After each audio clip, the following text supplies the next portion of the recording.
Democracy is government of the people, by the people, and for the people. It was said by Abraham Lincoln, and he definitely knew something about politics. The media often say democracy this, democracy that, and people constantly argue about how effective it is and how close their countries are to being called democratic. But what is democracy? How does it work and what principles underlie it? And is it true that countries with democracy are more successful and wealthy than others?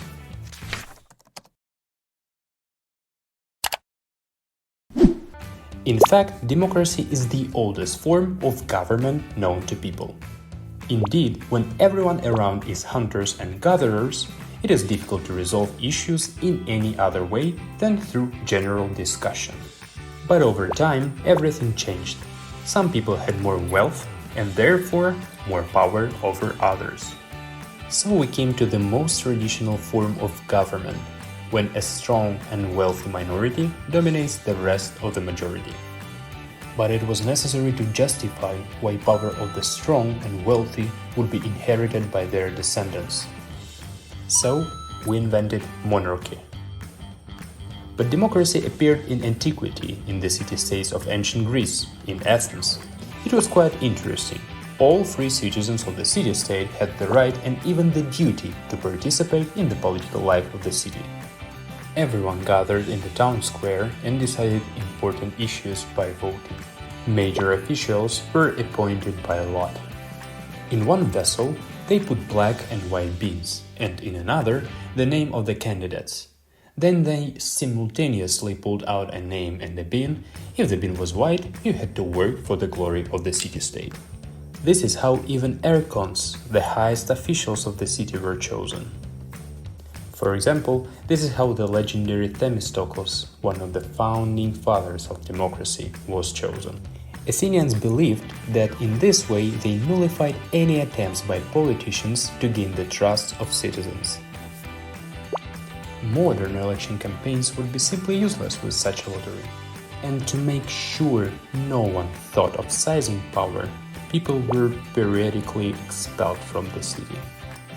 This was called ostracism. The townspeople gathered and voted on whether to expel a person and deprive them of the opportunity to live in Athens. Once, they even expelled Themistocles because they thought that he was becoming too popular among the population and could use it for his own purposes. And what about you? Would you like to decide all important political issues in the square with a glass of wine? An ancient Greek would be very surprised to learn that we do not do this, and what we call democracy. Because in his view, we sit and do absolutely nothing, while some people make all the decisions on our behalf. But we have something to answer this hypothetical Greek. In Greek democracy, only free men participated. Women, slaves, migrants, workers, none of them had the right to vote. Not very democratic either, right? So here it's 1-1. What states are considered the most democratic today?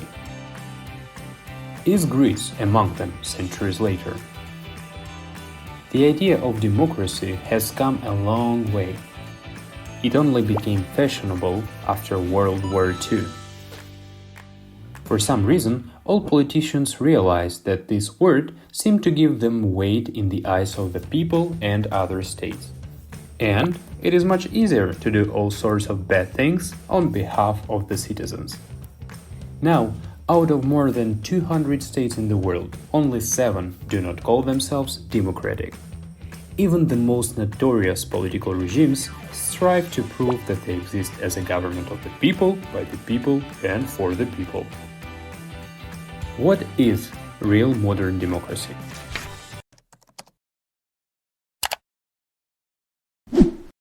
Democracy can be direct and representative. Direct is like the ancient Greeks had.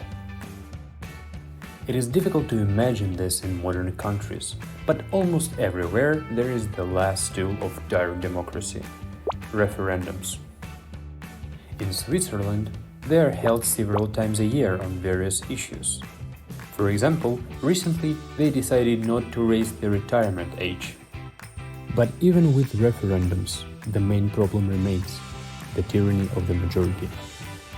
Let's suppose that decision passes with a narrow margin, 51 against 49. It means that almost half the population will have the will of the other half imposed on them.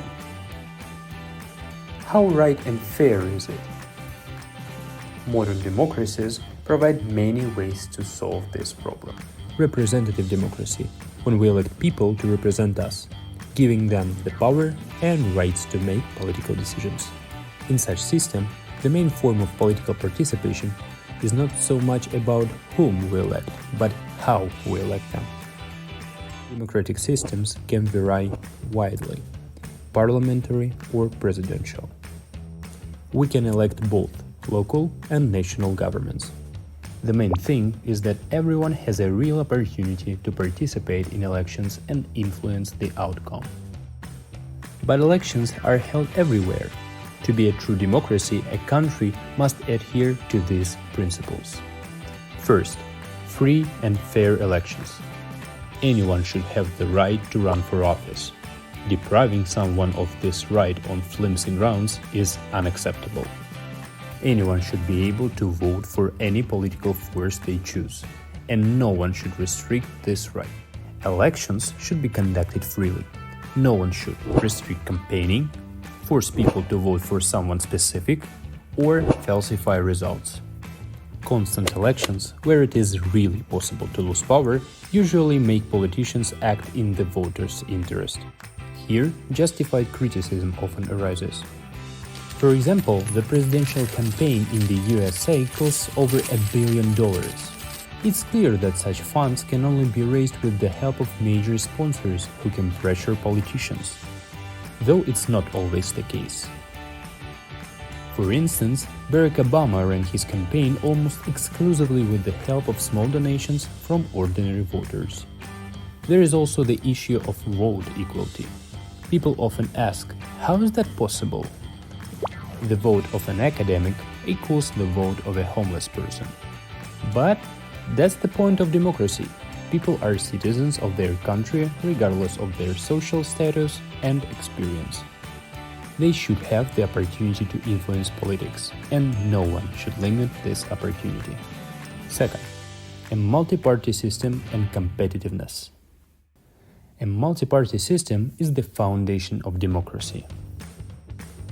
Anyone should have the opportunity to create their own political party and participate in elections. Elections should be truly competitive and open. In some countries, there is a two-party system, or so-called two-party system plus one. For example, in the US or the UK, where only two major parties dominate the political scene. But this is just a historical peculiarity. Moreover, in these countries, they vote for specific individuals. The spectrum of opinions within the parties can vary greatly. It's not for nothing that they say there are not two parties in the US, but 100. So different can be the Democrats in California and Texas. Third, separation of powers. There must be a real separation of powers in the country. The government, parliament, and courts must be independent. No branch of power should control the others. Usually, countries have a system of checks and balances. For example, the president cannot dissolve parliament just like that, and parliament cannot impeach the president without good reason. Courts should not be subordinate to the government, parliament, or president.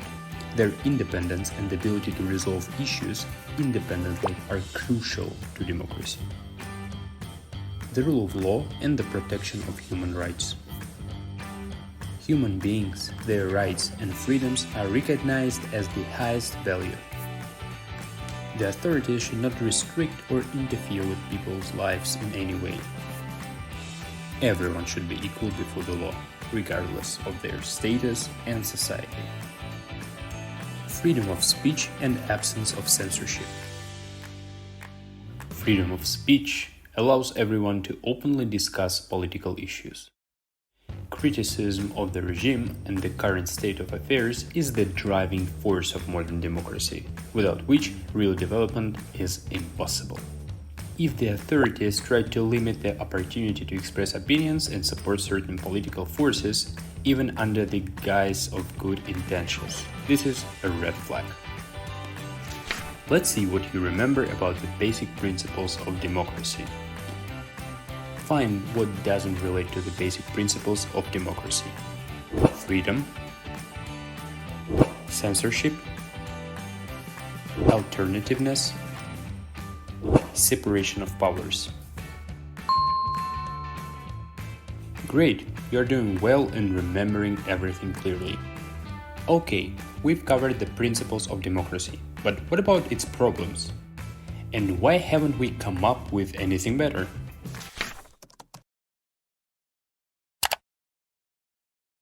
Yes, democracy has many problems and vulnerabilities, but, as Winston Churchill said, it is indeed the best form of government, simply because the others are even worse.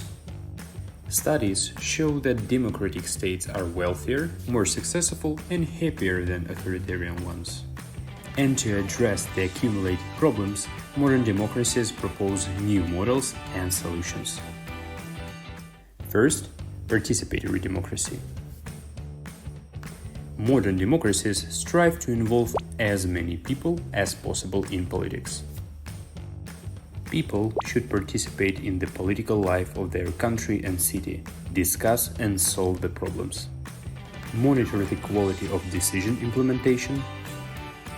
This raises political culture and increases governance efficiency. This can be done in various ways. Hold frequent votes on less important political issues. Involve people in discussions about construction and improvement projects. Motivate them to vote more often. Strive to educate the population, providing as much information as possible about politics, parties, and their decisions. Deliberative democracy. This model helps to deal with the problem of the tyranny of the majority. It involves constant and open public discussion of all political issues. When making decisions, the opinion of the minority must be taken into account. Decisions should not be made by a simple majority. It is necessary to seek agreement and consensus, look for intermediate results that would satisfy everyone, and allow achieving more votes from all political parties. This form exists, for example, in the Netherlands and Scandinavian countries. Apparently, the world is moving towards greater openness and democracy. In the last 80 years, since the end of World War II, the number of democratic countries has increased significantly. Sometimes there are setbacks and many countries revert to authoritarianism. Only genuine political participation and people power will become the trend of the 21st century, and society will get rid of prejudices and intolerance. And what do you think? Can democracy make a country prosperous and society happy? Write in the comments. If you enjoyed this video, don't forget to smash that like button and share it with your friends. For more cool dives into history and politics, hit that subscribe button and ring the bell so you never miss out on our latest videos. Thanks for watching, and remember, democracy isn't just a form of government, it's a way of life.